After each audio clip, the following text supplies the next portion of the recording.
सोचो, अगर तुम्हारा सबसे करीबी दोस्त ही तुम्हारी सबसे बड़ी दुश्मनी का मास्टरमाइंड निकले, तो तुम इंसाफ करोगे या इंतकाम?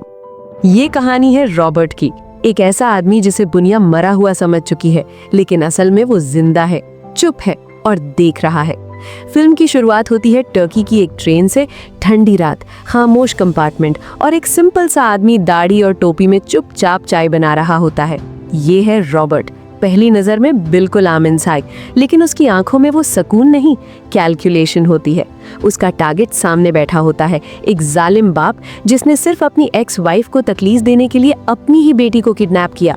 जैसे ही उसके गुंडे रॉबर्ट को घेरते हैं, रॉबर्ट अपनी वॉच का स्टॉप वॉच ऑन करता है और फिर सिर्फ कुछ सेकंड्स में कंपार्टमेंट का हर सामान वेपन बन जाता है। कप, बेल्ट, सीट का हैंडल, हर चीज से वो उन्हें ऐसे गिराता है जैसे सब पहले से प्लान हो। फाइट ब्रूटल है लेकिन कंट्रोल्ड।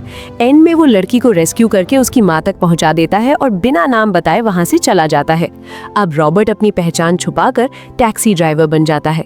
शहर की रातों में नियॉन लाइट्स के नीचे वो लोगों को पिक ड्रॉप करता है, उनकी कहानियां सुनता है जैसे वो एक नॉर्मल जिंदगी जीना चाहता हो। लेकिन एक रात सब कुछ बदल जाता है जब कुछ लोग जबरदस्ती एक बुरी तरह जख्मी लड़की को उसकी टैक्सी में बिठाते हैं। रॉबर्ट रियर मिरर से उसकी हालत देखकर समझ जाता है कि उसके साथ ज्यादती हुई है। उसका चेहरा बिल्कुल ठंडा रहता है, लेकिन अंदर का तूफान जाग चुका होता है। वो लड़की को हॉस्पिटल ड्रॉप करता है और सीधा उन लोगों के पास वापस जाता है। वहां वो उन्हें कामली कहता है, जो कुछ रिकॉर्ड किया है सब डिलीट करो और मुझे दो। वो हंसते हैं, फिर अटैक करते हैं और अगले 20 सेकंड्स में कोई नहीं हंसता। रॉबर्ट उन्हें इतनी तेजी से हैंडल करता है कि समझ भी नहीं आता क्या हुआ।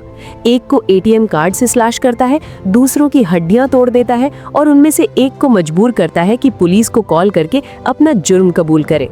यहाँ से क्लियर हो जाता है, रॉबर्ट सिर्फ मारने वाला नहीं, मैसेज देने वाला है। इसी बीच बेल्जियम में एक हाई प्रोफाइल कपल का मर्डर होता है जिसे सुसाइड का रंग दिया जाता है। केस मिलता है सूजन को, रॉबर्ट की पुरानी दोस्त और शायद उसकी जिंदगी का आखिरी इमोशनल कनेक्शन। सूजन क्राइम सीन देखकर समझ जाती है कि ये क्लीन सुसाइड नहीं, प्रोफेशनल हिट है। वो इन्वेस्टिगेशन स्टार्ट करती है, लेकिन जैसे ही वो सच के करीब पहुंचती है, उस पर होटल में अटैक होता है। वो फाइट बैक करती है, लेकिन कुछ दिन बाद रॉबर्ट को खबर मिलती है कि सूजन मर चुकी है। ये सुनते ही रॉबर्ट बिल्कुल खामोश हो जाता है, ना चीख ना आंसू, सिर्फ आंखों में वही पुरानी आग। अब ये मिशन नहीं रहा, ये पर्सनल हो चुका है।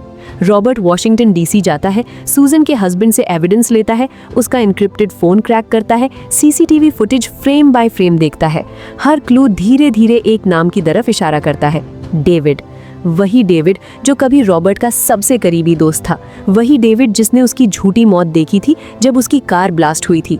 जब रॉबर्ट डेविड के घर जाकर कैजुअली एक नंबर डायल करता है और उसी वक्त डेविड का फोन बजता है, तो कमरे की हवा रुक जाती है। डेविड मान लेता है कि उन्होंने अपना सीक्रेट विजिलेंटी नेटवर्क बना लिया था। वो लोग खुद फैसला करते थे कौन क्रिमिनल है और कौन जिंदा रहेगा। सूजन को इसलिए मारा गया क्योंकि वो नेटवर्क के करीब पहुंच गई थी और रॉबर्ट के जिंदा होने का राज जानती थी। इधर माइल्स, एक यंग आर्टिस्ट जो रॉबर्ट को मेंटोर मानता है, गलत लोगों के प्रेशर में आ जाता है। डेविड समझ जाता है कि माइल्स ही रॉबर्ट की कमजोरी है और उसे किडनैप कर लेता है। फाइनल ट्रैप सेट होता है समंदर के किनारे, जब कैटेगरी 4 लेवल का तूफान शहर को खाली कर रहा होता है। बिजली चमक रही होती है, हवा चीख रही होती है और रॉबर्ट अकेला 4 एलीट ट्रेंड किलर्स का सामना करता है। पहला बंदा एक घर में सर्च करता है और रॉबर्ट होममेड वेपन से उसे साइलेंट किल करता है। दूसरा बेकरी में आता है, जहां रॉबर्ट मैदे की धूल हवा में उड़ाकर एक्सप्लोसिव ट्रैप बनाता है। एक स्पार्क और पूरा कमरा ब्लास्ट। तीसरा स्नाइपर टावर पर बैठा होता है, जबकि माइल्स कार के ट्रंक में बंद होता है। डेविड काउंटडाउन करता है, 1, 2, लेकिन रॉबर्ट टायर शूट करता है। कार झुक जाती है और स्नाइपर की गोली मिस हो जाती है। फिर आता है final hand to hand fight. बारिश, खून, हवा, पंचेस, स्ट्रगल, दोनों जख्मी। डेविड रॉबर्ट का गला दबा देता है, लेकिन रॉबर्ट उसकी आंख बर्बाद कर देता है और फिर चाकू से प्रिसाइज स्ट्राइक्स करता है। आखिर में वो डेविड को समंदर की लहरों में गिरा देता है। तूफान धीरे धीरे रुकता है, माइल्स आजाद होता है, नेटवर्क खत्म। लास्ट सीन में रॉबर्ट शांत समंदर के सामने खड़ा अपनी वेडिंग रिंग को किस करता है, जैसे वो याद कर रहा हो कि वो सिर्फ एक मशीन नहीं, एक इंसान है। लेकिन कैमरा धीरे धीरे जूम आउट करता है और एहसास होता है कि कहानी यहीं खत्म नहीं, क्योंकि जब तक जुल्म जिंदा है, रॉबर्ट भी कहीं ना कहीं जिंदा रहेगा।